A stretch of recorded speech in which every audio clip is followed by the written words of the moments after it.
Basically হচ্ছে ওরা আমরা রিক্সা দিয়ে যাচ্ছিলাম, তো আমরা দেখি হচ্ছে ওরা বক্তব্য দিচ্ছে। তো বক্তব্যের একটা এরকম ছিল, ওরা বলতেছে জুলাই জঙ্গি। তো আমরা যারা জুলাই যোদ্ধা আছি আমরা 4 জন ছিলাম, আর ওরা ছিল প্রায় 15-20 জন। তো আমরা জাস্ট ওদের জিজ্ঞেস করতে গেছিলাম আমরা কি জঙ্গি, এমন কি কাজ করেছি আমরা জঙ্গি। তো আমরা যাওয়ার সাথে সাথে শান্তা ফারজানা ওর যে লেটিয়াল বাহিনী, সন্ত্রাসী বাহিনী আমাদের উপরে আক্রমণ করে। এবং ইভেন্ট হচ্ছে আমি সহ আমরা যে 4 জন ছিলাম, আমাদের আয়াস ভাইকে ওরা হচ্ছে 4-5 জন একসাথে পিটাইছে। 4-5 জন একসাথে পিটাইছে। আমাদের আরও 2 জন ছিল, মহসিন ভাই আর হচ্ছে শরীফুল ভাই। তো ওনাদেরকেও মারছে। আমি সাইডে ছিলাম, আমারও 2টা বাড়ি মারছে।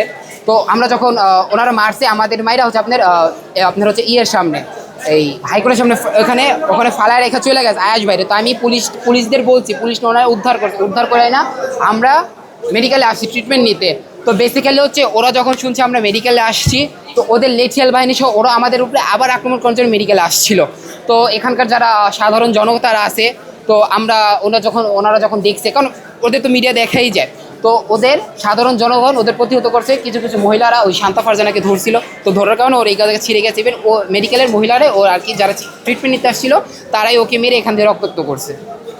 জি, এখন আপনারা কি করতে চাচ্ছেন পরবর্তীতে যে আপনার আজকে যে মারধর এই হিসেবে আপনি প্রথম কথা হচ্ছে ওদের নামে মামলা দায়ের করা আছে। ওদের নামে মোটামুটি আমাদের আন্তর্জাতিক ট্রাইব্যুনালে মামলা করা আছে। তো বেসিক্যালি হচ্ছে এখনও পুলিশ ওদের গ্রেপ্তার করে নাই, এজন্য হচ্ছে এই অপ্রীতিক ঘটনাগুলো ঘটতেছে। তো আমরা এখন পুলিশ আসছে, আমাদের এখন ওদের শাহবাগ থানায় নিয়ে যাবে, আমরা মামলা করব এবং পুলিশ আইনি প্রক্রিয়ার মাধ্যমে ওদের যা যা করা লাগে আমরা সর্বোচ্চ করব ইনশাআল্লাহ।